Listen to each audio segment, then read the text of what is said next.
Did I just see right? Did I see that Xavier messaged, "Dear partner in life, are you home? I need to borrow your fridge. Your fridge." I haven't seen my men in about a month. I haven't seen them in a month. It's bad. I haven't been on for a month, as you can see. There's so much notifications. I've missed so many events. It sucks. It really does. And yet again, I do apologize. It's just I'm battling to get back into routine.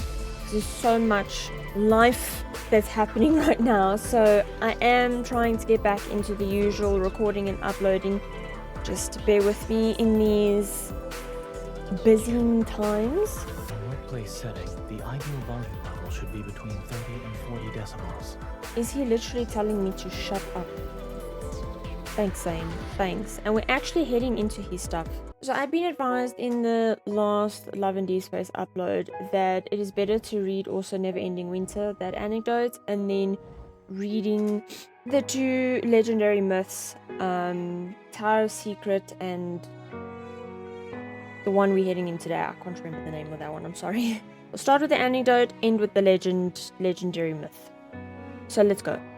You can see I just went through it to get the gems. Okay, hang on. Oh, this is a lot of reading. My throat did not prepare for this today. Night's daytime brightness. All Zayne sees is a world of ice and snow. He steps over dozens of bodies, blood still dripping from his hands. With a wave, dark crystals pierce through several others still struggling. There are no screams. It's so quiet that only the sound of his own footsteps can be heard. There is only a shivering little boy.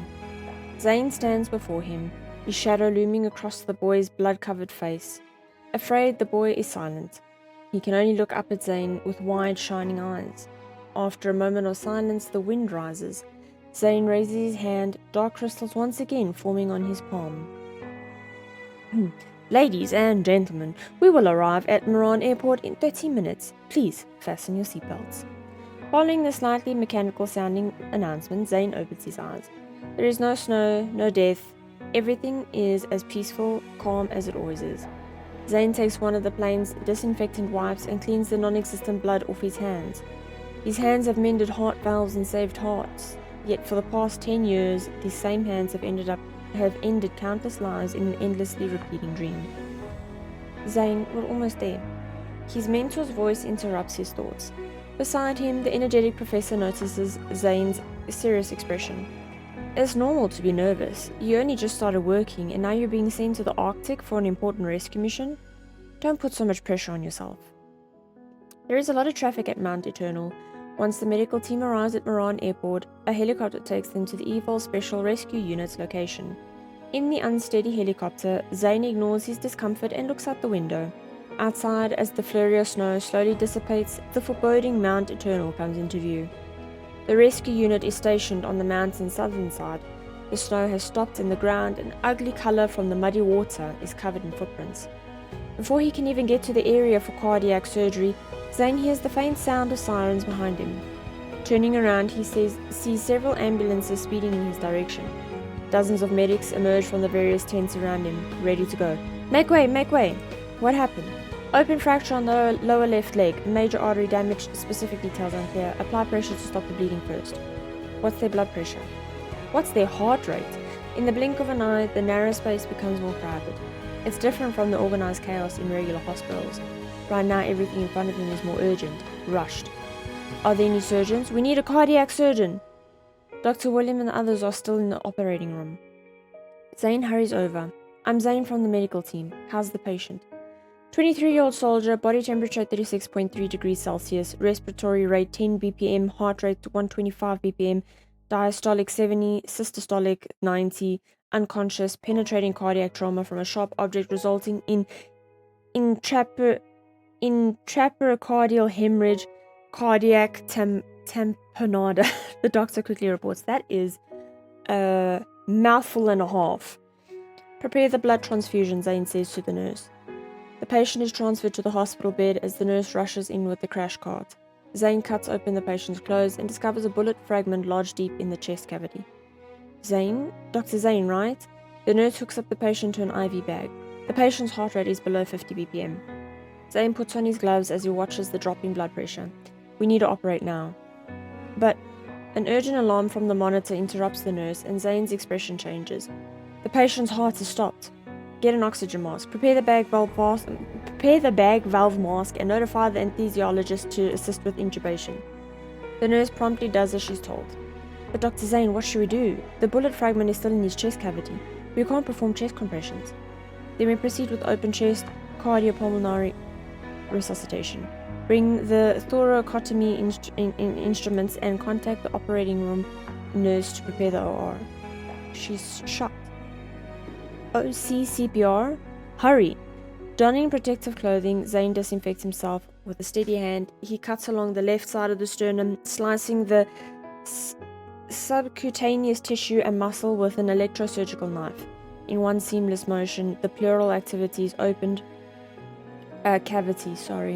revealing the bullet fragment and the pericardium which continues to bleed. Zayne remembers the cardiac ultrasound image shown to him by the doctor, confirming that removing the bullet fragment wouldn't cause further harm to the patient.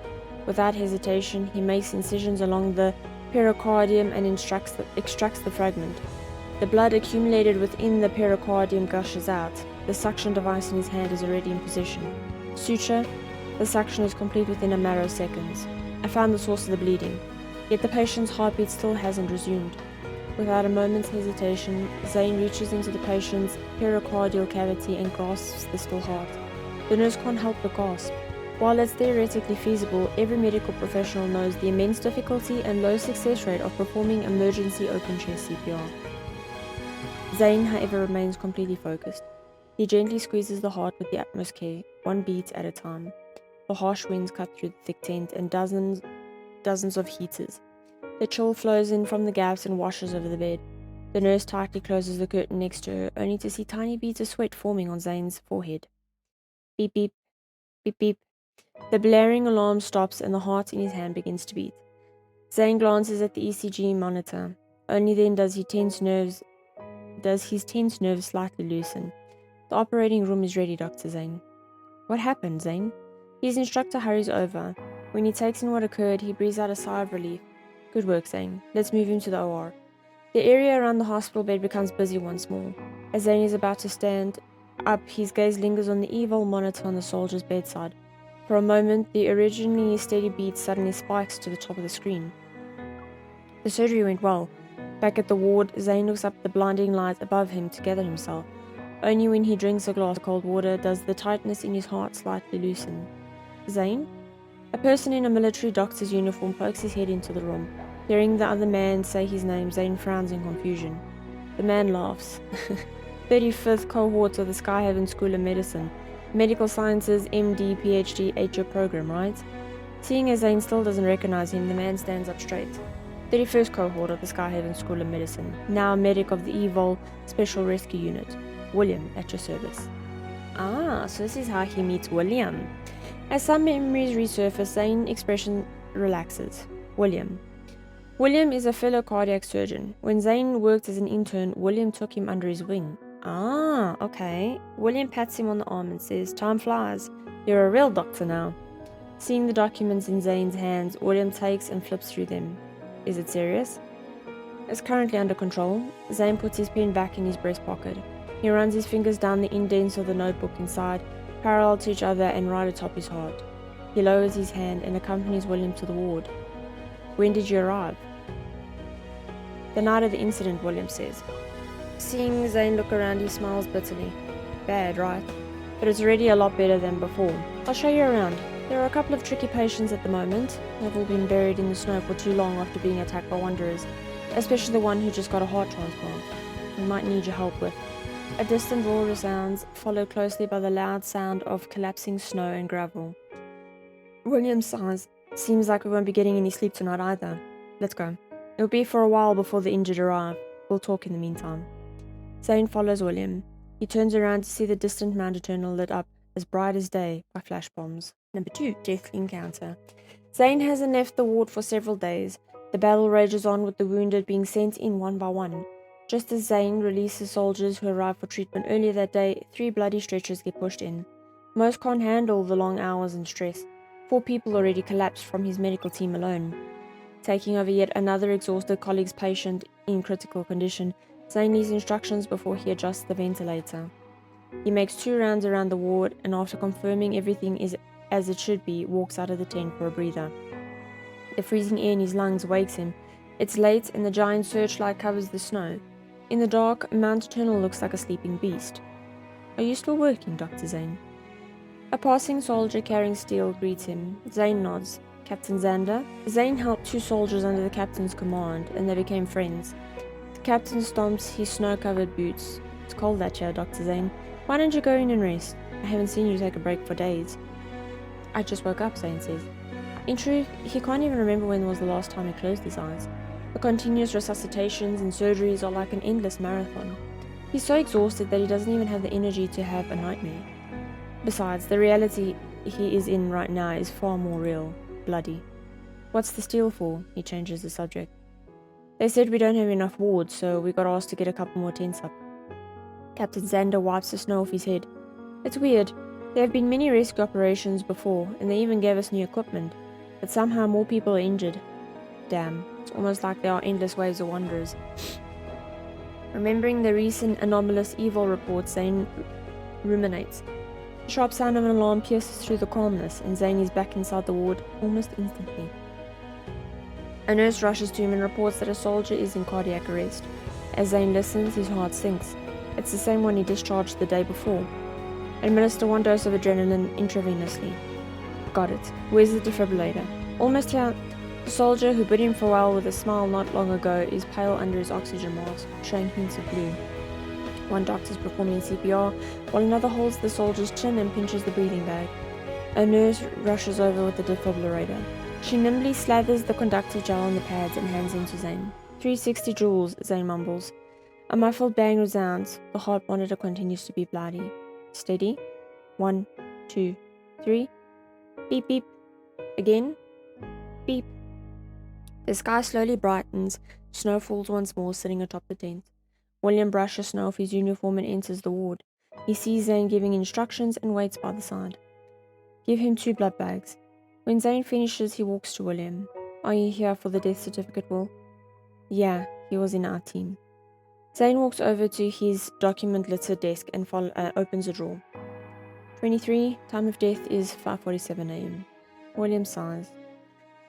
He was too young. His father was also a soldier, killed during that disaster. Followed in his footsteps and joined the army. Who knew? Zayne is silent for a moment. "I'm sorry." "You don't need to apologize." William forces himself to smile, trying to lighten up the mood. "You've worked day in and day out without sleep. Everyone knows you tried your best." Zayne doesn't reply, his eyes revealing no emotion. William pauses for a moment. "Zayne, it's normal to want to save everyone since you just started here. But as long as we try, it's okay if we don't save them. We did what we could." He pats Zayne's shoulder. "Don't blame yourself too much." "Thank you, Will. I'm fine." Zayne's phone buzzes in his pocket. He takes it out. "I still have a surgery to attend. I'll take my leave now." He gives William a nod and hurries off to change. Zayne is once again in that world of ice and snow, but this time a white figure stands in place of the corpses and blood. Under the raging blizzard, Zayne walks towards him, dark crystals forming on his hand once more. The figure doesn't move. It's waiting to die. The moment the crystals soar, the wind stops. In that split second, Zayne sees the other man. It's him, in a white coat. Zayne opens his eyes. The inside of the tent is dimly lit. His tired colleagues are all nestled in their own simple beds, sleeping soundly. Zayne props himself up with one arm, wipes sweat from his face and neck with his sleeves, and slowly slows his breathing. Reaching under his pillow, he feels for his notebook. Zayne's fingers hesitate for a moment, then he takes it out. The cover's indents now form a completely a tally mark, one of which is from today. Since coming here, 3 patients died under his care. He strokes the carved marks. For each one, he vividly remembers every dose of medication, every surgery, and every harrowing resuscitation. Yet they still died. It's impossible to save everyone. He knows this better than anyone else, yet he still persists. The Grim Reaper in his dreams mocks him for his folly, futility, incompetence. Wants to kill his desire to save everyone. but he's not planning to give up. Number 3, determination. There's a loud noise. Half the operating room's walls comes crashing down and a horrible, mangled body climbs in from the outside. The medics who were focused on the surgery freeze in fear, unable to even scream, as the Wanderer lunges straight for the operating table. Boom! Just before the Wanderer can reach it, the creature is sent flying past the destroyed wall. Watch the patient. Zayne quickly pulls a surgical drape over the patient's chest. He throws a lancet and countless sharp crystals embed themselves into the Wanderer. In the blink of an eye, blue smoke fills the room and a protocol falls to the ground. Everything quiets down, leaving only the gasps of those still in shock. Is the patient in stable condition? The anesthesiologist grips the table. Yes. Ask if there's an operating room. We'll move there. Zayne looks at the second surgeon's assistant, who's frozen on the ground. Quickly now. The surgery ends without any complications. As Zayne returns to the ward, he hears his colleagues' worried comments about Wanderers and the unrelenting snowstorm. I heard Wanderers attack the operating room. Are you alright? William walks over. When Zayne says it's fine, William lets out a sigh of relief. Remembering why he came here in the first place, he asks in a hushed tone, Hey, did you submit a report to our commander? Why was I told... Zayne. His mentor stands at the entrance to the ward, his expression serious. Come here. A transfer order rests on the desk, stamped with the hospital's red seal. The hospital told you to return. The medical field can't afford to lose another person. His instructor hands a document to Zayne. Pack your things. A car will take you to the airport. When Zayne doesn't move, the old professor snaps. I know what you're thinking, but now is not the time for you to show off. Being able to deduce a change in Mount Eternal's protofield from the patient's abnormalities is helpful to the mission, but that's where your duty ends. He once again shoves the paper in Zayne's hands. Med school didn't teach you everything so you could die young. I'm enough for the cardiac surgical team here. Zayne clenches his hands. I'm sorry, but I have to stay. He takes out a pass, 2 lines engraved deeply into the card by the HQ stand. Name, Zayne, Detachment, Evil, Special Rescue Unit, Special Operations. I'm going to the center of Mount Eternal's protofield to assist him. When did you... The professor is furious. He slams the table. Even if you want to study the cause of the patient's changes, the protofield's abnormalities could lead to even greater tragedies. If you... He doesn't want to say anymore. Zayne looks at his instructor's grey hair and steps forward to hold his hand. This is my duty. Don't worry, I'll return safe and sound. If you can't save everyone, then he'll go to the root of the problem and eliminate it. That's my Zayne! Leaving the tent, William takes a deep breath. Empathize with him, will you? It's hard to train a doctor. On top of that, you're his favourite. Of course he wouldn't want you to risk your life. But don't worry. He shows his card similar to Zayne's. As a fellow doctor, I'll make sure you get back unharmed. Zayne is surprised for a moment, then he relaxes. Thank you, William. William smiles and stretches his hand out to him. Welcome to the team. Number 4, through troubled times. A week later, a special operations team composed of 30 elite members entered Mount Eternal fully armed. Our mission is to find the center of the protofield and eliminate it to stop the creation of Wanderers. The speculated location is in the valley of the Northern Cliff. This operation is more difficult and even more dangerous than any others before, so you must all strictly follow orders and do everything in the name of safety. As the leader of the group, Captain Xander pauses his lecture about precautions to grab a map. William comes over and asks Zayne, Who did you address your will to? He's curious about whom Zayne, emotionless as he is, holds dear in his heart. Zayne instead deflects the question, Who did you address yours to? William coughs and says in a different voice, I'll introduce you when we get back. Despite being mentally prepared, Zayne didn't expect getting back to become an unobtainable luxury. As they venture deep into the mountain range, the terrain becomes more treacherous, and the energy fluctuations more violent. For each step forward, the operations team has to fight, costing them time and energy. With every teammate that falls, the tally marks on Zayne's notebook increase. At the same time, he goes from being a combat medic to a soldier. Still, the bloodshed doesn't let up. The Grim Reaper in his dreams appears once again, staring at him with cold eyes. With another narrow escape from death, Captain Xander has to make a decision. They alone cannot hold back the protofield's energy fluctuations. If they keep going, it will only lead to more casualties. They must act quickly and destroy the protofield center. When William returns to the tent, Zayne is dressing his wounds. The large injury on his right arm is open again, blood oozing out. William sighs and hands him a bottle of medication. As a doctor, shouldn't you know how important your arm is? There are other ways of saving people that don't involve you taking hits from Wanderers on their behalf. I know what I'm doing. I don't think you do. William asks, Zayne, I've always felt like Zayne, I've always felt like you're more desperate than others when it comes to saving people. I've seen dedicated medical staff, but none as persistent as you. Is something weighing you down? No, Zayne answers. There is. Not at all. Once Zayne is done dressing his wound, he takes out his sleeping bag and lies down in a way to show he wishes to rest and not be disturbed. William remains where he is, clearly unwilling to leave until he gets an answer. The two are at a stalemate. In the end, Zayne admits defeat. Years ago, he says after a long time, I almost killed someone important. William is surprised. What happened? Holding the ice-cold air with his right hand, Zayne lets it go. I lost control of my evil. That night, the blood in his hands kept dripping onto the ground, dripping into his dreams. The summer when he was 12 was extraordinarily long. Every little thing, like the ivy climbing up the courtyard wall, the stall that sells popsicles, the swings in the park, is clear in his mind as if it were yesterday. A snowstorm ended that summer. It was the first time a black-robed Grim Reaper appeared in his dreams. Interesting. Number 5, a long way home. The day grows shorter. The night with the relentless snowstorm descends on Mount Eternal. By the time the team reaches the valley, they are down to less than half their original number. Outside, the blizzard rages on, yet inside it's strangely calm. The dense forest is filled with dead trees, standing tall like tombstones. A faint blue light flickers on the black, broken branches. The continuous ringing of the detection alarm and the sights in front of them all point to one thing: the Protofield Center. Looking at the scarred but determined faces of his teammates, Captain Xander says in a deep voice, "Let's begin." Yes, sir. Everyone quickly and quietly gets ready to destroy the Protofield Center. Orientated collaboration. Done. Electrical current ready. Metaflux barrier test initiated. 1. Bunker is ready. Anti-protofield system setup complete. Limit of protofield strength reached. Transmission progress at 75%. Magnetic field coordinates confirmed. 57, 31, 64. Transmission progress has reached 100%. Everything is ready. In an instant, a deafening roar fills the air. Sand and rock fragments fly through the valley along with millions of energy particles. The blizzard rushes in. The violent energy fluctuations causes dozens of wanderers to gather. Captain Xander, shocked, yells into the howling wind, "Stay alert! Don't fall asleep! There are wanderers!" At the sight of one of the creatures swinging a weapon at an unconscious teammate, he lunges at it. Clang! A wall of ice several meters high erupts from the ground and pierces the wanderer's protocols.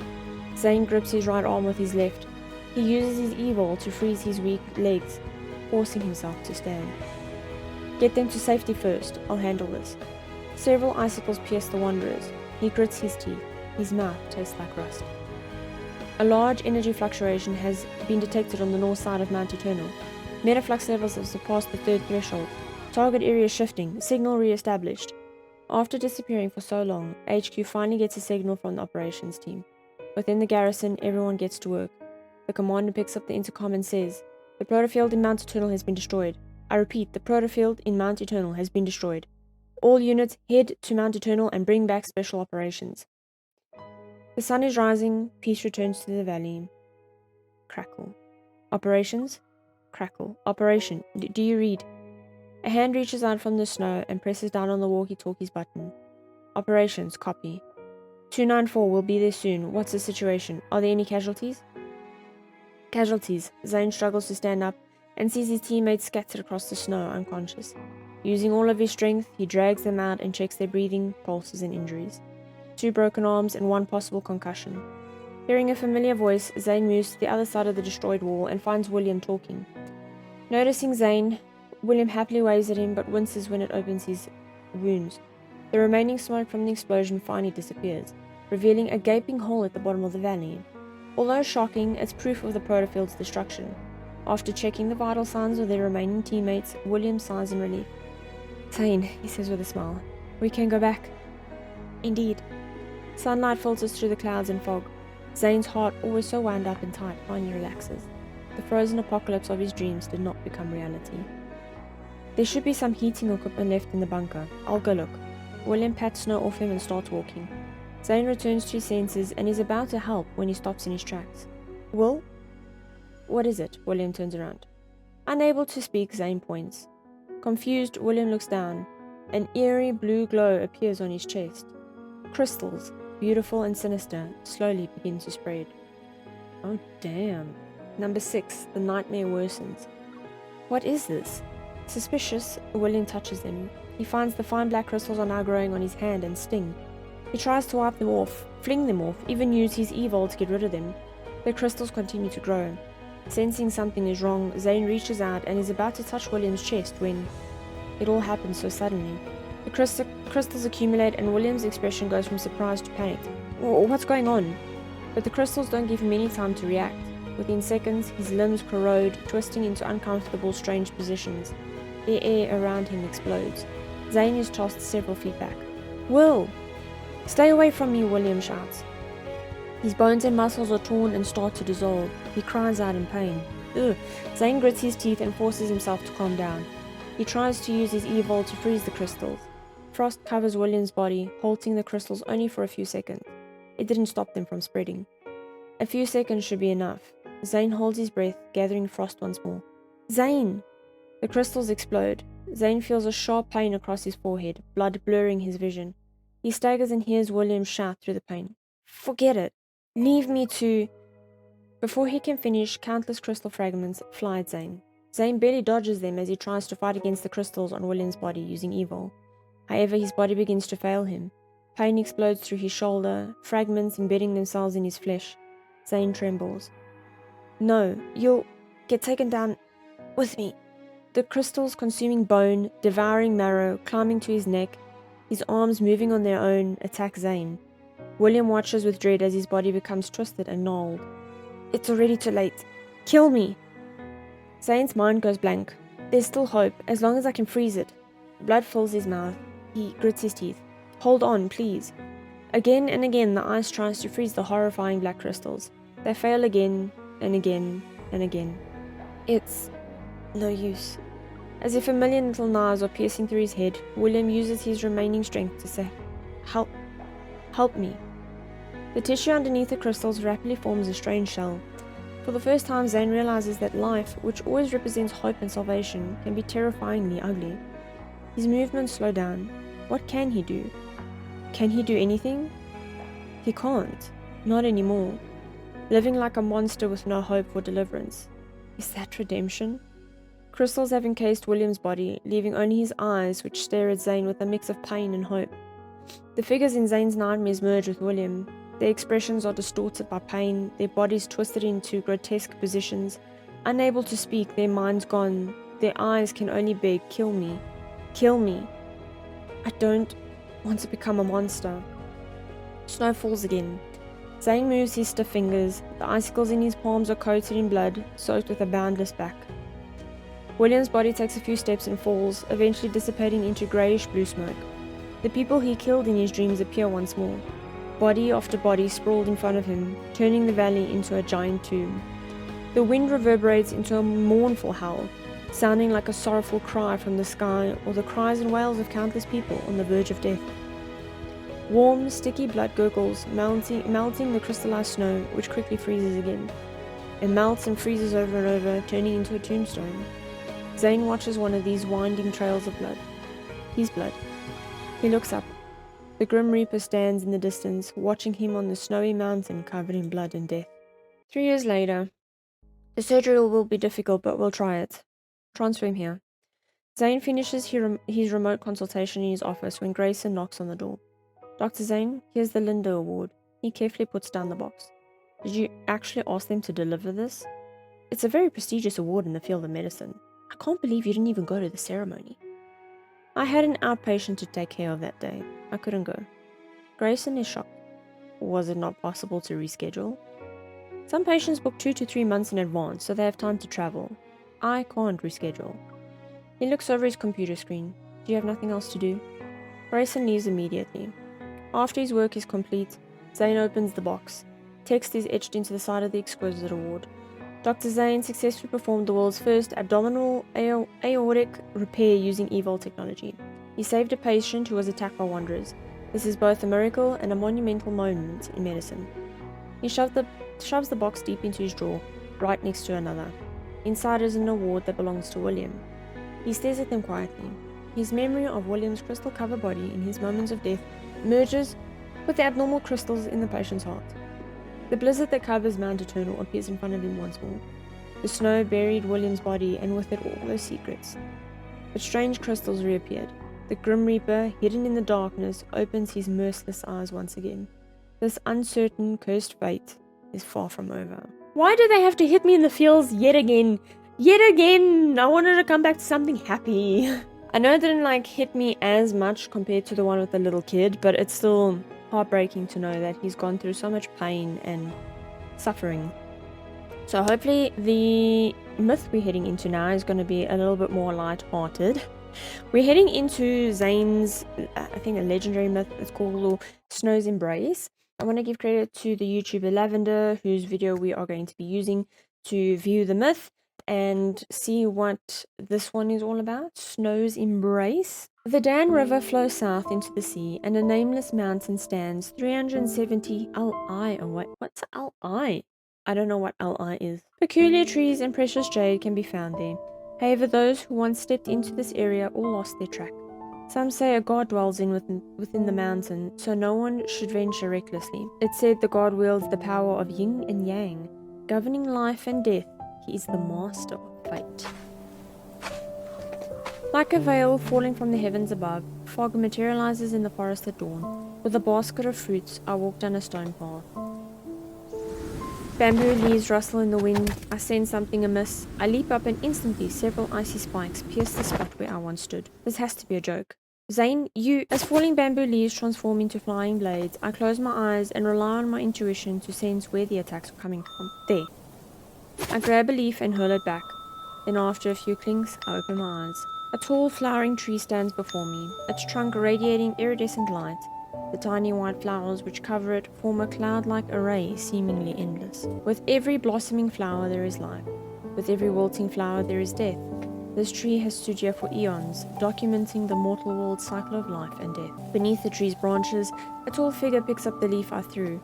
It's Zayne, his demeanor elegant and serene. You broke through the trap more quickly compared to before.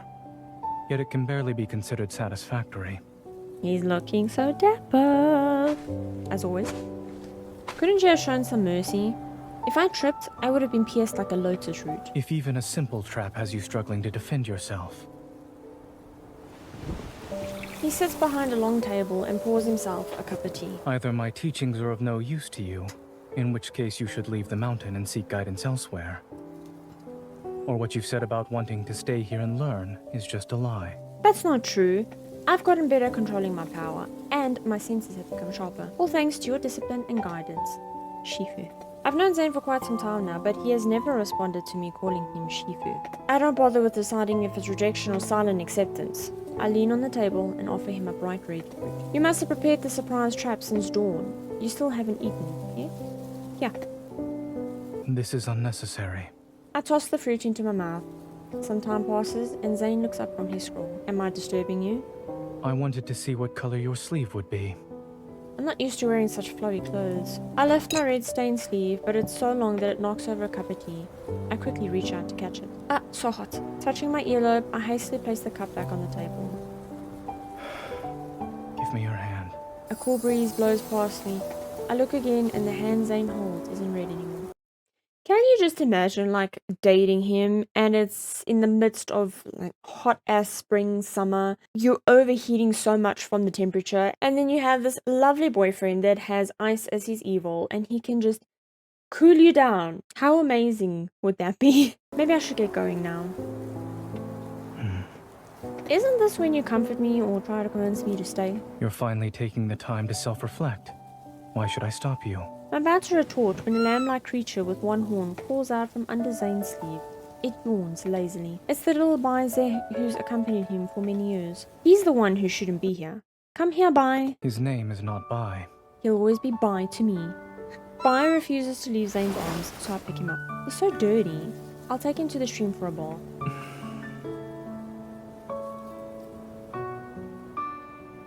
Once we're far enough away, I set Bai on the ground and grab his little horn. Ugh, he hasn't praised me once. Meanwhile, you get to sleep soundly in his arms. Is that us, kind of, silently hinting that we would like to sleep in his arms? Hint, hint. Bai lets out a loud bleat and gives me an unhappy look. I try to figure out what he's saying and think it's If it weren't for me, would you and Zayne have met? How many years have passed? For as long as I can remember, I lived alone in the mountains. Aside from Hua, a leopard, and the raccoons named Hua 1, Hua 2, and Hua 3 and more, I had no other friends. Life in the mountains was so peaceful to the point where it was boring. I decided then to befriend another companion. So taking my bow and arrow, I rode on Hua's back through the mountains to try my luck, and unexpectedly I found a tiny Baize by a rock. Baize is a mythical creature, renowned yet rarely seen. It understands the feelings of all things and knows the affairs of ghosts and gods. But this one seemed to have injured its leg. I had some medicine on me, but the Baize was wary. As soon as it saw me approaching, it bolted faster than Hua ever could. Hua and I chased after it, unknowingly venturing into an area we shouldn't have. When I come to my senses, the mountain's forest, warmed by the sun itself, is covered in a blanket of snow. The Baize I was following has long since disappeared. I jump off Hua's back and look up. The sun is just a faint white silhouette. Ice and snow pile up on the tree branches and emit a cold, dim light. I'll get lost if I keep walking. I need to leave behind a trail of markers. Infusing my power into an arrow, I shoot it to a nearby tree. The arrow cuts through the air, yet a cold gust suddenly appears. I hear a faint jingle from the forest, and the silence is broken. A hand catches the arrow I just shot, ice forming around the arrowhead. Looking up from the hand, I stare into a cold, calm gaze. Who are you? Baize peeks out from under his robe and sticks out its tongue at me. I'm sorry, I didn't know it had a master. The man walks out of the forest, exuding a bitter, cold air. Quiet, he just looks at the arrow in his hand. Looking at the Baize's injured leg, then at my arrow and his cold expression, I realize something. I can explain. While I did shoot the arrow, I wasn't hunting. Your little Baize was injured and I happened to have medicine. Did you infuse your power into this arrow? You can sense it? His expression remains cold, but the ice on the arrowhead gradually disappears. Do not visit this place again. The man throws the arrow back into my quiver and walks toward the fathomless snow without looking back. He can sense my powers, but he doesn't regard me as a monster like the people living at the foot of the mountain. I can't help but chase after him.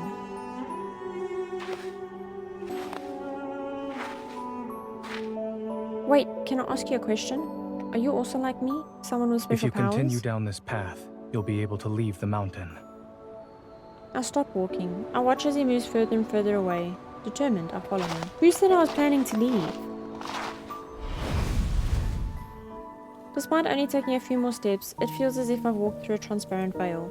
In the middle of the forest stands an incredibly tall flowering tree. Its crown is adorned with a sea of blossoms resembling a snowy landscape. It shines brilliantly under the sun. What a beautiful tree.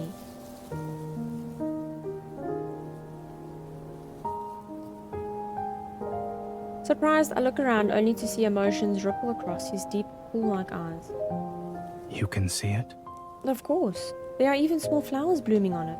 Can't you see them? Remembering the sudden blizzard and how the Baize was by his side, I start to suspect something. I see. The ancient texts regard this as a nameless mountain where a god hides within it. One should not venture recklessly. You're the god who's hiding here. Am I mistaken? How are you certain I'm a god, and not an evil mountain spirit who eats people? I'm still here and not in the process of being devoured, so you can't be that hungry. If you truly are a god, may I ask for a favor? Expressionless, he quietly walks over to a table under the tree and pours 2 cups of tea. You can ask, but I may be unable to fulfill your request. Are you sure? I wanted to ask if you could take away my power. As I speak, I sit down across from him. He pushes one of the cups to me. I don't want to constantly be on the run or alone in the mountains. Why are you on the run? When I sensed the earthen long about to free itself, I ran to the town to warn everyone. In the end, a lot of people died. Some visited the mountains to capture me, saying I was a harbinger of disaster and a monster. It seems everyone is afraid of me. He lifts his hand, his fingertip lightly touching my forehead. A subtle chill spreads throughout my body. What are you doing? You are not a monster. But you're not an ordinary person either. The spiritual power you possess is ordained by fate. I have no right to take it away. Can you tell me how to control it then? I always sense things that I don't want to sense. It's very annoying. Can I take your silence as a yes? I won't learn from you for free. I can provide medicine to your body in return. 3, 2, My mouth is suddenly tightly closed like a clam. I look at him in disbelief as he nonchalantly withdraws his hand. Has anyone ever told you that you're a little noisy? I suppose the answer is no. This was my first encounter with Zayne. A meeting that could hardly be considered pleasant. He was very impolite back then, don't you think? My thoughts return to the present. I watch Bai playing in the stream as I talk, but he's still not being very kind. After that day, Zayne allowed me to stay here and taught me how to control my spiritual power. However, I have yet to truly understand him, even after we spent a lot of time together. Oh, isn't your kind supposed to know everything? Do you know what Zayne is thinking about? Or what he likes? What does he want? I did say I wouldn't learn from him for free. I have to repay him somehow. Otherwise, it won't sit well with me. Why are you staring at me like that? I'm puzzled by Bai's gaze. I look behind me and see a blooming tree not far away. Ah, yes, he always cherishes that tree. Maybe I should take care of it for him.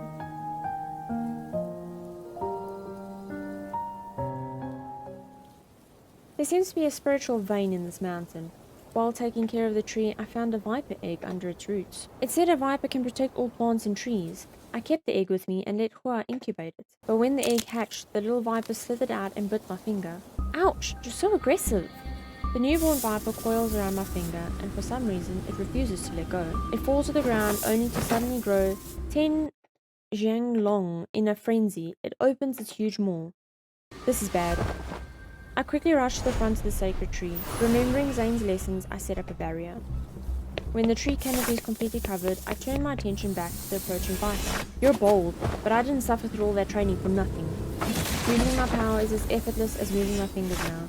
Even in a fight, I can spare some energy to send away the birds and animals that haven't already fled. I quickly strike the viper's vital point, but before I can celebrate, I see Hua running out. Hua! The viper's tail is about to slam down on me, but I won't make it in time. Step back. All of a sudden, ice freezes the viper. White fills my vision, and I'm enveloped in a refreshing yet cold breath. At the sound of something shattering, I peek out from behind the sleeve that covers my eyes. The viper has turned into dust. What happened? I look at Zayne's profile. I found a viper egg and wanted it to help protect the tree once it hatched, but something was wrong as soon as it came out of the egg. Hua loudly sneezes, sniffs the ground, then walks over to nuzzle my hand. Hua hatched the egg. She might have been upset. It's okay. I protected the sacred tree and the surrounding. I look back. Under the tree, the table where Zayne often sits is overturned, along with the chairs. Countless bamboo slips are scattered on the ground. Oh, I'm sorry. I'll clean it up. I know very well how important those bamboo slips are to Zayne. My confidence turns into unease. Are you hurt? I hide my finger. No. Rest. I'll take care of everything else here. But it's my fault this happened. I should do something at least. It's not like I have anything else to do. Hua follows you because of your power. It's also why the Viper went mad earlier. The same beginning can yield different outcomes. It has nothing to do with you. Instead of blaming yourself, you should tend to your injured finger. I can't hide anything from Zayne. Without much of a choice, I sigh and leave. At this point, even if I can't help him, I'm already grateful he didn't misunderstand me.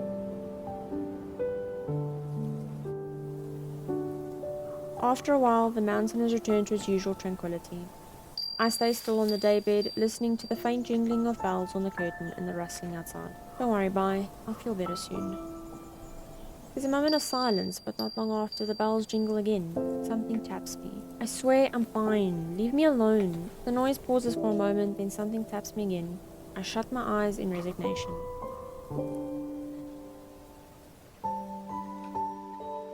What happened?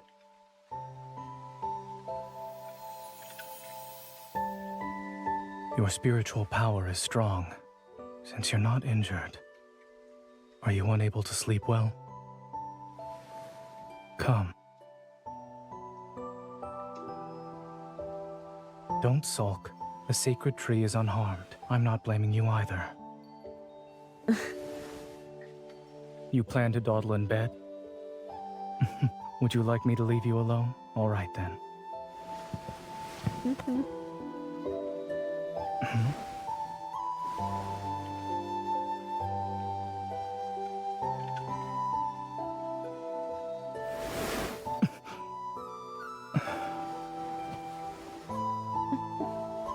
we're not saying anything though? This is so weird. You'll get hurt if you let go so abruptly. It's because of you that... All right, it's my fault. I shouldn't argue with someone who's sulking. However... I think I'm done sulking now. Didn't you say you were going to help me earlier? But now you're hiding and sleeping. I see. Now that you're up and about, help me clean up the mess. I'll wait for you under the tree. Okay. The sun is warm and the area under the tree has returned to normal. Zayne sits in front of a mountain of bamboo sticks, flipping them open with one hand and placing them on the long table with the other. A click startles me. Do we have to copy all of these again? The Viper didn't destroy anything. It knocked over a large number of bamboo slips, which smudged the words. Normally it wouldn't matter, but I must head down the mountain next month. I need to bring these with me. If only someone could copy them with me. He nonchalantly looks over. I'm certain that person is clever and skilled, since they could assist me with this daunting task. Fine. Today's weather is perfect for copying and practicing calligraphy. I grit my teeth and sit behind the long table, but as soon as I unroll a scroll, I start to feel dizzy. Born in the direction of Jun at the Ring-ji hour of the Shimao day. Are these Baji? Don't think about it. Just copy it.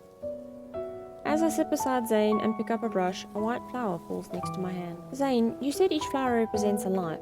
So is there one that belongs to you on this tree? It belongs to me, but it's not me. What do you mean? Which flower are you talking about? I scoot closer to him, ready to hear a story, but I end up being lightly smacked on the head by a Don't bamboo make stick. excuses just so you can slack off. Focus. You hit me. I can't copy anything now. Holding my head, I pretend to be in pain and aggrieved. What do you want? Ugh, my head hurts. I might have to sleep for 3 days and 3 nights. Despite my words and I was joking sits at the tip of my tongue. Is it here? His slightly cool hand covers my forehead. I freeze, blinking at him. Didn't you say your head hurt? Why does it seem as if your eyes are the problem? No, my head doesn't hurt anymore. Then keep going. It's this scroll as well as this one. I'll also need your help with these. Wait, I think my head still hurts a little, so... Just as I'm about to escape, an invisible force pulls me back to the long table. Stop playing around. With no other options, I continue copying the texts. Listening to the sound of writing next to me, my eyes start to droop. A chill touches the nape of my neck, instantly waking me up. As I turn my head, I see Zayne returning to his seat. Remnants of frost still visible on his fingers. Don't thank me. He's still Zayne, alright. He's not compassionate in the slightest. He's so playful. After a while, the girl falls asleep at the table. Thud. Her brush rolls off the table's edge and leaves a mark on her face. Zayne reaches out and wipes her face. The mark disappears. A white blooming flower lands on her brow. The smile in Zayne's eyes fades. Time flies in the mountains. Already, it's been so long. It's time. During the first month of spring, Zayne would head down the mountain for a few days. Vi and I would be left alone. But this year, in an unprecedented move, he invited me to accompany him. The bustling streets are filled with people who are busy going about their day. Maybe it's because of the ritual. Hiding in his shadow, I stiffly walk behind Zayne. Did you forget how to walk since we are not in the mountain? It's too loud, I'm not used to it. I thought you had grown accustomed to noise like this. Understanding what he's implying, I glare at him right when he turns his head. He's caught me red-handed. They aren't savage beasts. They won't think of you as a monster either. You can be at ease. You don't know how terrible they were back then. The saying, the human heart is unpredictable, Weren't you is true. scared when you were alone in the mountains? I wasn't. Hua and the others were with me. Besides, I met you and Bai. Am I the same as Hua and Bai? Well, yeah, of course not. Zayne's conversations with me are typically short, but today he asks another question. How so? For example, caught off guard by his question, I look around and spot a nearby store. Quickly, I pick up a bracelet and shove it into his hand. For example, I want to buy you a gift. Hua and Bai won't get one. Oh? Is there anything else you like? I'll buy it for you. I'll take this then. I breathe a sigh of relief, feeling slightly happy. It's my first time giving a gift to someone, and that person happens to be Zayne. However, when I pull out a stick to give to the merchant, he rejects it. Look, it's a precious branch from the sacred tree. It glows and prevents you from getting lost if you carry it around. I only accept coins, no branches. What about this? This is a garter. It's not jade, but it's beautiful. I don't accept stones either. Not willing to step in, Zayne watches me. I sheepishly laugh and tug his sleeve. Could you, maybe, help me out first? Do you expect me to pay for my own gift? I've been living in the mountains for so long that I forgot money exists. I promise I'll pay you back as soon as we get home. How will you repay me? With coins, of course. Or do you want something else? Take a guess. I'll tell you when we return home. Zayne reaches into his sleeve, then he freezes. You didn't bring any coins either.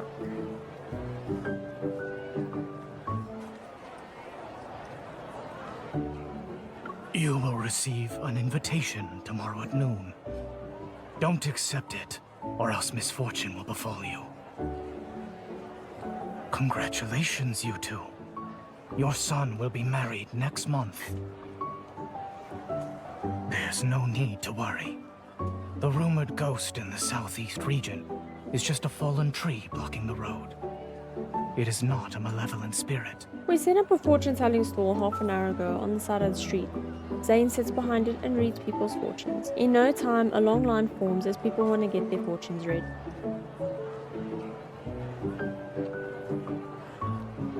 Is this enough? After thanking him profusely, the last customer, an elderly woman, leaves.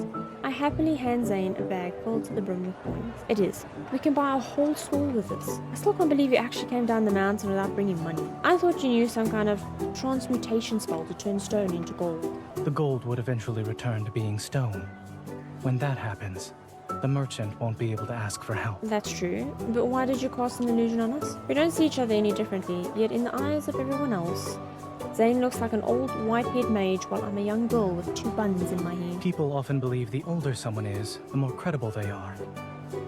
This applies to physicians as well as mages. That's weird. Being young doesn't mean you don't have experience, and being old doesn't mean you can't make mistakes. Since no one is paying attention to us, I dispel the illusion to reveal my true appearance and sit down next to Zayne. Can you read my fortune, sir? What are you planning this time? Shh, just pretend to read my fortune.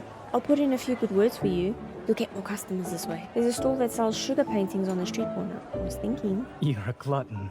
Grinning ear to ear as I look at him, I prop up my chin in my hand. I notice you can tell someone's fortune at just a glance. You don't ask a lot of questions. From what I've seen before, fortune tellers draw, cast spells. At its core, it's about being able to read a person's expression. Other methods aren't necessary for me. But wouldn't that make you less intimidating? Why don't you try to put on a show? Zayne sighs, he paused for a moment and then turns to me. Other than reading someone's expressions, you can also read palms. Since you're curious, I'll look at yours. Give me your hand. Of course, you don't need to ask me twice. Oh, sorry, this hand? What do you want to know? We can't choose, but I would have initially gone for romance. Okay. Romance. At least I went for romance as well. The person you're destined to be with is stoic and not very affectionate. Does it remind you of someone? Yes! It could be Hua or Bai. No, you. You. You're lying. Hua and Bai are very loving. Now it's my turn. How can you read my palm when I'm wearing gloves?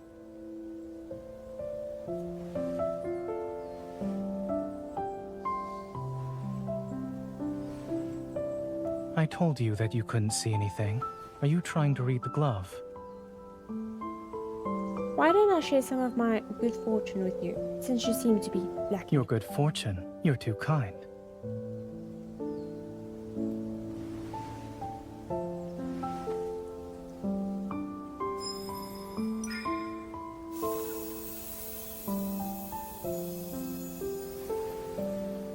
This flower can't be found in the mountains.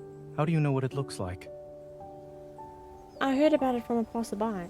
It supposedly has a nice fragrance. A flower that's always in full bloom is a sign of good luck. It's fitting. However, Judging from your resonance, your power stagnated for a bit. We need to improve your training when we get back. Earlier, did you make up everything?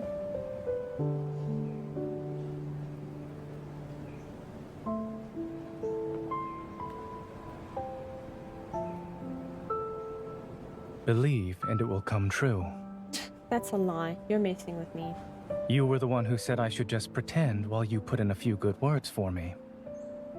Since that's the case, don't take my words too seriously. Zayne quietly watches me, his expression gentle, but something hides in the depths of his eyes. Unconsciously, I lean forward, seeing how there's no one around. I whisper to him. Now I'm genuinely curious.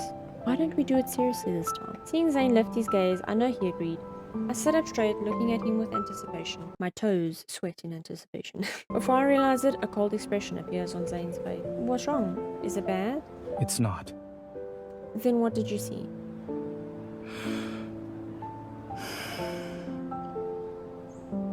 There will be an unfortunate event in your life. Nothing new there. After it occurs, you will wield a power that can shake heaven and earth. Ugh, don't scare me. I don't care about having power like that. I like it as it is now. I silently add with you. Anyway, it's perfect as it is. So, what's this unfortunate event? Nervous, I expectantly look at Zayne after a long period of silence. He finally Don't meets my eat it. gaze. What? Don't eat sugar. You'll get a toothache.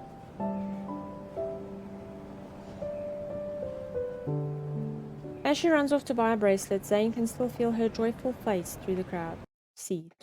Can still see. The corner of his mouth curls, but that hint of a smile quickly disappears. In the swaying shadows of the trees, an old man sits down in front of him. Your Grace, is there any reason to be here? It's you. Your Grace has a keen eye. The old man glances at the girl who's not too far away. Isn't she that variable? She finally appeared. Am I just some number in a cog right now? The variable. Am I some math equation? I've seen her fate. It's clear, untainted, and untouched. There are no signs of her becoming a variable. The old man strokes his long beard.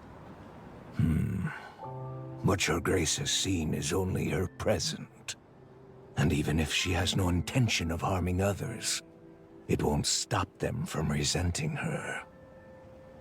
I heard a small serpent went mad in the mountains. Your Grace must know the reason, yes? When a person has something unique and precious, they will no longer live in peace. Since your Grace has already accepted the role of Saming, the variable must be eliminated as soon as possible. Any problems that could occur in the future will be avoidable then. That's not very nice. If your Grace is unwilling, should I do it instead?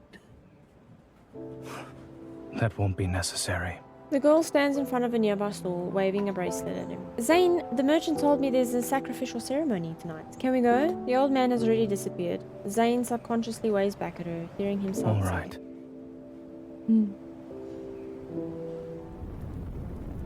As night falls, banners flutter on the altar. A special incense has been placed in the brazier.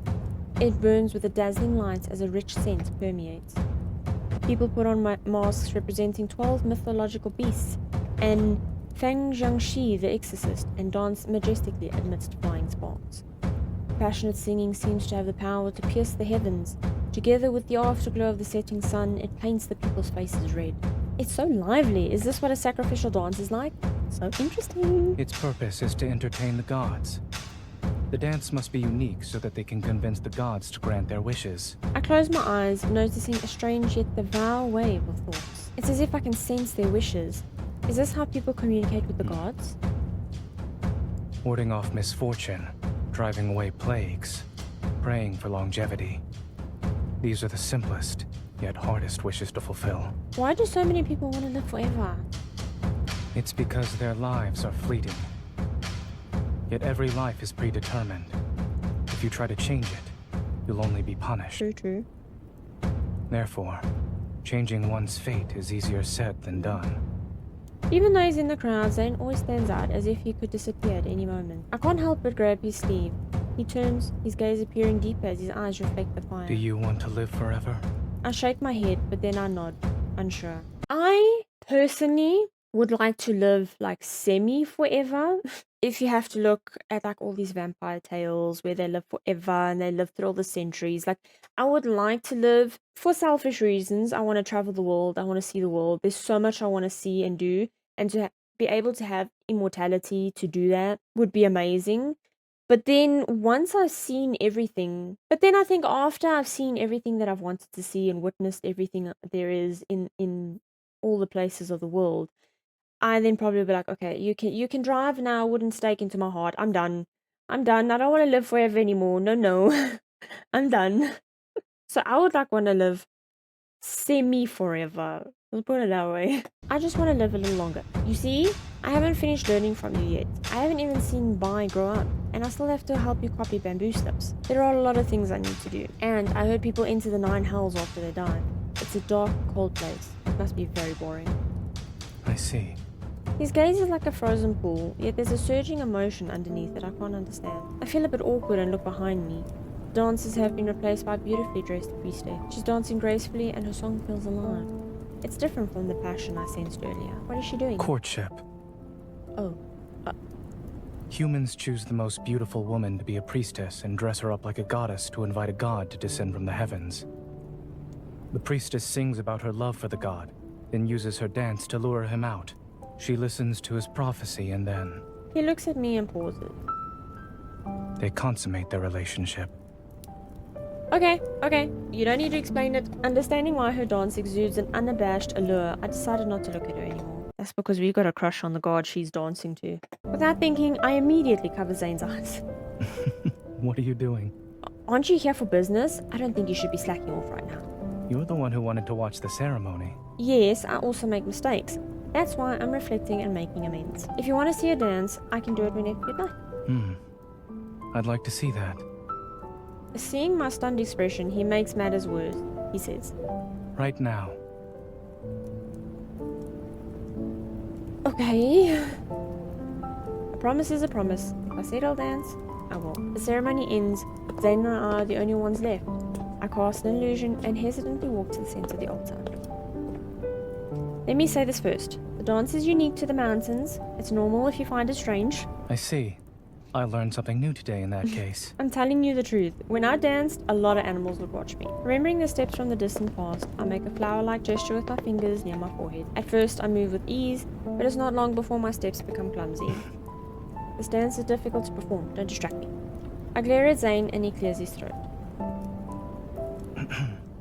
It's hard to dance without music. As he speaks, he conjures a jade gyukun in his right hand, its end producing a radiant, snowy glow that scatters in the wind. You can play gyukun? Why didn't you tell me before? You didn't tell me you could dance. Now we're even. He plays 2 notes, leading me to follow his rhythm with each step. Continue. The moon hangs high in the sky, bright moonlight pouring down and splashing its brilliance onto the girl's hair. As the notes from the gyukun flow like a gentle river, her steps gradually become lighter, akin to a spirit gracefully emerging from the mountains. As she dances, dormant flowers bloom once again. Several birds fly above the altar, charmed by her dance. Their chirps interweave with the gyukun's melody. As she dances with growing passion, she extends her finger for a beautiful bird to land on. She flashes a radiant smile at him. We're in a Disney movie now. He never knew she'd be so breathtakingly vibrant when she's blooming. At the end of my performance, I stand in front of Zayne. Somewhat smug, I turn around. Well, do you believe me now? Was it good? The flower in my hair is about to fall. He steadies it and his hand lingers near my cheek. Beautiful. Stop, I'm falling in love over here. I can't help but hold my breath. Looking into the depths of his gaze, he eventually puts the flower back in place. Next year. I'll play Guchin again when you want to dance. Oh, okay, that's how you pronounce it. Guchin, my bad. I don't know if Zayne will play Guchin for me next year. Ever since we returned to the mountains, he's been acting strange. He still reads the bamboo slips and tends to the sacred tree as he always does, but we don't talk much. Of course, he's always been a man of few words, yet as of late, when I'm with him, he often seems lost in thought. He silently stares at me as if he doesn't even hear what I'm saying. It's snowing again in the mountains. Zayne reads bamboo slips behind his long table. I rush over to him, pointing at the two snowmen in the middle of the courtyard. Good work. Is Hua the one on the left and Bai the one on the right? They're supposed to be you and me. Do they look that bad? It was a joke. I could tell they were us, especially since you draped my robe over one of them. I was worried to get cold, so I borrowed your clothes. You don't mind, do you? I can't say anything since you already took them. He puts the bamboo slip back on the table, his hand pausing for a moment. Have you tamed any new companions recently? No, I didn't want to after the Viper went mad. I feel like I can better control my power lately. It's as if I've grown a lot. Excellent. If I asked you to leave, would you do it? I'm taken aback. Where would I go? Only you can answer that question. The world is big, and there are many people below the mountain. As long as you keep your power hidden, you can go anywhere. Why are you saying all of this? It sounds like you're kicking me out. Zayne sighs, his expression softening a bit. In the past, you said you didn't want to be alone in the mountains. That was before I met you, Hua, and Bai. I don't dislike the mountain, I just don't like being alone. I used to fantasize about how nice it'd be if someone would eat with me, hunt with me, or play in the rain with me without caring about getting wet. Now, I'm happy with just being able to nap by the tree, wake up and look at the flowers, and occasionally copy books, as long as there's the mountain and Zayne. Living alone on a mountain isn't a problem since there are very few people here. But if I'm alone, even when there are people, I'll be like a snowflake in the sun. I'll melt. That won't happen. Zayne puts away the bamboo slips and clasps his hands. Light flickers between his fingers, and then there are two small snowmen on the table. They're identical to the big snowmen I built, just tinier and lacking clothes. Not every snowflake will melt. But I'm not the one that you made. Your power can't protect me. Something lands on my lowered head, and a familiar scent falls on my hair. I can't help but smile as Zayne pats my head. I'll give you more difficult tasks from now on. More difficult tasks? Once you complete all of them, you'll be able to defend yourself no matter what happens. Will I become as strong as you? That sounds like a lot of training. Zayne looks at the table in silence. The snowman in my shadow watch him while I stare at his unmoving eyelashes. It's as if eons pass before I hear him speak in a low voice. It will snow for a long time. There's no need to rush. Why do I get the feeling like he's getting ready to say goodbye? The table and the bamboo slips in front of the tree are gone. Standing in their places. Is this one of the more difficult tasks you mentioned? Looking at the stacks of bamboo strips in front of me, my jaw drops. I start counting in a daze. There are hundreds of them. As soon as I finish counting, Zayne raises his hand and points. There are more behind the tree. I quickly walk around to the back. It's part of the same stack. Don't you want to count those? I can't anymore. My head is spinning. These are going to be made into umbrellas? All of Correct. them? Do I have to make dozens of umbrellas? Over 100. I close my eyes and lie down. I refuse to look at him. Footsteps slowly approach, stopping beside me. I don't want to hear what he's about to say. I cover my ears. If closing your eyes and covering your ears could solve any problem, I wouldn't mind you mastering this technique. I shouldn't be able to hear him well, but Zayne's voice is somehow clearer than before. It resounds in my mind. Incredible. Oh, I know. If I finish making 100 umbrellas, you teach me Why this do you skill. want to learn Deal? it? So I can repeat the truth like a mantra to people in denial. That way, they'll know I'm right. His laugh also echoes in my mind, making my ears slightly tingle. I rub my ears. What's wrong? His cool fingertips gently land behind my ear. He skillfully uses his spiritual power to massage my acupuncture points. His power is just like him, cold and honest, and can quickly make someone sober, but its strength has the opposite effect on me. I feel drowsy. I narrow my eyes and catch a glimpse of Zayne's smiling face. Even though his eyes carry a heaviness, he appears content. I relax. Are you pretending to sleep? Or are you trying to fall asleep? You caught me. can't sleep now. Zayne is unusually amiable today. He didn't rush me to get up and start training immediately. I roll my eyes and prepare to push my luck. You never tell me what the training is for whenever I get a new task. You want me to figure it out for myself. Is this one going to be like the others? Do you want me to tell you? Of course! I can only guess based on some of the previous lessons when they end, but I'm too embarrassed to ask you about the rest. It's better to understand something fully than to have regrets. Zayne's gaze slowly sweeps over the bamboo strips before falling on the sacred tree behind me. Alright. Let's start with what you couldn't understand. The umbrellas shall act as a seal. They will also be a form of protection. The sacred tree will be a source of spiritual power for the umbrellas to work for years. Once the power fades, the seal will weaken. Why do you need so many umbrellas? You're not sealing away a rain monster or snow fiend, are you? Zayne softly chuckles, marking the end of our discussion on this topic. After this is over, how does resting for a long time sound? Rest? I sit up abruptly only for Zayne to steady me. You can show me the sights and sounds of the world then.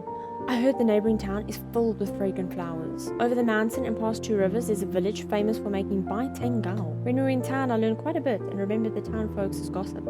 I was waiting for the day I could tell Zayne about it. As I ramble on about various interesting stories, I'm filled with anticipation. Thousands of bamboo strips and tens of thousands of colored ribbons surround me. Learning to make an umbrella is much faster than intercepting a trap. Zayne said I should wait for snowfall after the umbrella frames are ready. At that time, my umbrellas will be done. After I finished hundreds of umbrella frames, I still don't know what I'm training for. Zayne might be able to tell me, but I haven't seen him around lately. Even Bai is nowhere to be seen. I want to know what he's busy with, and if I could help in any way. Or maybe he didn't say anything because he knows I can't help. Once I finish the last step, my umbrellas will be complete. The finished umbrella frames are grouped into a small pile not far from the sacred tree. The wind passes through the empty frames, making all sorts of strange sounds. I hide within this mound of umbrellas, waiting for the arrival of the white paper. Making umbrellas is a sleep-inducing task. I've been feeling very drowsy recently. No one's around. It's so boring. No one's here? It's as if he doesn't know I'm hiding in this spot. Then, in winter, on the 12th day of the 12th lunar month, someone skipped her training.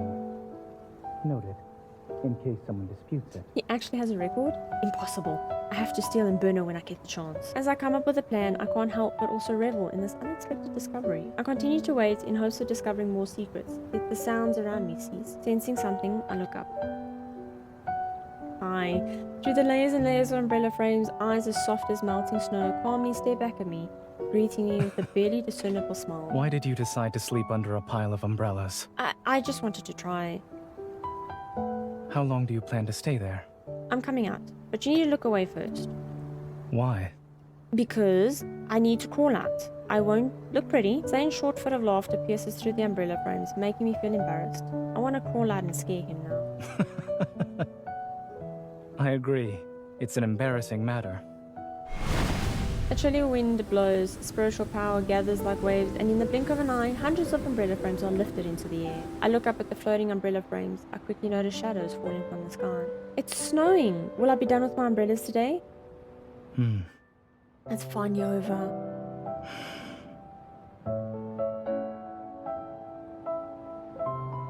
These umbrellas are made from the sacred mountain's bamboo and covered in the mountain's snow. Can they be considered divine artifacts? I don't know what you're sealing, but we should keep 2 or 3 umbrellas. We have a lot, right? There will be one for me, one for you, and one for If Bai. you have an umbrella, keep it. Don't give it to other people. As long as the snow on the umbrella doesn't melt, you don't need to be afraid of anything. However, Shaking his head, Zayne remembers something and smiles. trouble seems to find you a lot. The umbrella may be consumed quickly. Snowflakes fall onto the umbrella frames and cover the smooth bamboo. The umbrellas' surfaces turn into a pure, flawless white. The snow is silent but fast, as if it wants to cover all the umbrellas in the blink of an eye. I suddenly feel my heart pounding. I quickly grab Zayne's sleeve. Zayne, once these umbrellas are done, my training will be over. What will I become then? What do you want to become? I think I don't want to change. I want to be how I've always been. At least one of your wishes will come true. I'm certain of it. I purse my lips, but an untimely yawn still comes out. Are you tired? Making umbrellas is boring. You and Bai haven't been visiting me, which made it worse. But I won't sleep. I want to be here when all the umbrellas are done. I rub my eyes in an attempt to get rid of the sleepiness. Through my blurry vision, I see the spiritual power of an icy blue covers the sky, pulling every snowflake and the wind to it. It extends into the sacred tree. The tree's so powerful. You see now. it? Yes, but is this power flowing from the tree, or is the tree absorbing it? Zayne reaches out and covers my eyes. Would you like to rest? But Don't be scared. I don't often say no to Zayne, especially when he speaks slowly with this somewhat gentle tone. I can miss the umbrellas, but Zayne's attempt to lull me to sleep is too precious to disregard. I quickly ignore the odd feeling in my heart. You can close my sleep eyes. for a bit longer. You don't need to wake up early. After this, you can go see those flowers and try the village's Baitangao. Take an umbrella. My snow won't melt. But how long is a bit longer? Also, he said you. He didn't say we, he said you. This feels like a goodbye. I don't remember when Zayne's voice disappeared. I don't remember how I fell into a deep slumber either. All I remember is that sleeping in the snow was nice. It was soft and not cold at all. After a while, my aching heart quieted down. How long is a bit longer? Zayne? It was either the ice thawing in a frozen pond or sprouts creating a fissure as they broke through the frozen earth. Crisp crackling is clear in my mind, startling me awake from my abyss of dreams. My long-lost senses suddenly return. My sense of smell is the first to come back. A very faint fragrance envelopes me. I open my eyes and a dappled white light blinds me.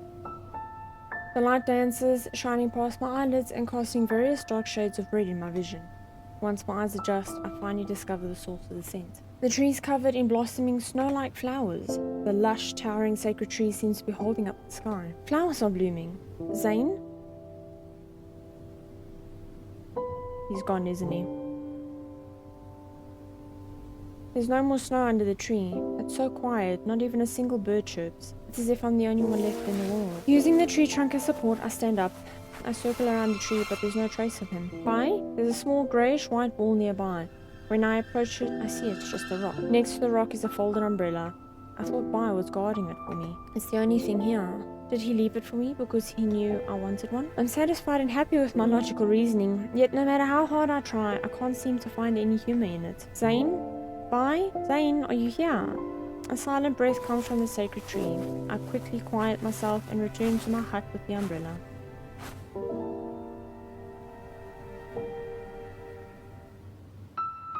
Since then, I would wake up and stare at the sacred tree every day. Then I'd go home and sleep the night away. The weather continues to get warmer, but it's still cold near the tree. I fall asleep under the tree and then wake up from the cold in the middle of the night. It's at that moment I realize I can't sense the sacred tree anymore. My power is being suppressed. The sun is getting brighter each day. I carefully put away the umbrella, realizing the snow on it doesn't melt. Will he not appear until the umbrella breaks? When I open the umbrella, a familiar, refreshing scent touches my face. I bite my lip and the calm facade I've been holding collapses. Under the umbrella, I bury my head in my hands, not looking up until quiet footsteps approach. Something warm and furry touches my hand. Kua! Kua's a lot calmer now. She doesn't squirm when I tightly hug her, and she doesn't grumble when my tears wet her fur. She gently swishes her tail, brushing it against my shoulder. I don't like this. They're not here. Do you know where they went? Kua looks up at the sacred tree. Does the tree know where they are? I look up, staring blankly at the cloud-like crown of the sacred tree. A bit of snow appears and falls towards me. Zayne? I hurriedly catch it and take a closer look. It's a white flower, but I'm not sure what species it is. It's as white as snow, but it's not made of ice. I can't sense everything anymore, so I guess it's just my imagination. But if it's not, then this is the tree's answer for me. Falling flowers represent goodbyes. The person I'm looking for might no longer be here. Cradling the flower, I think for a long, long time. Kua comes and goes, giving me bright red fruits. Thank you, Kua. I gently place the white flower on the ground next to the tree.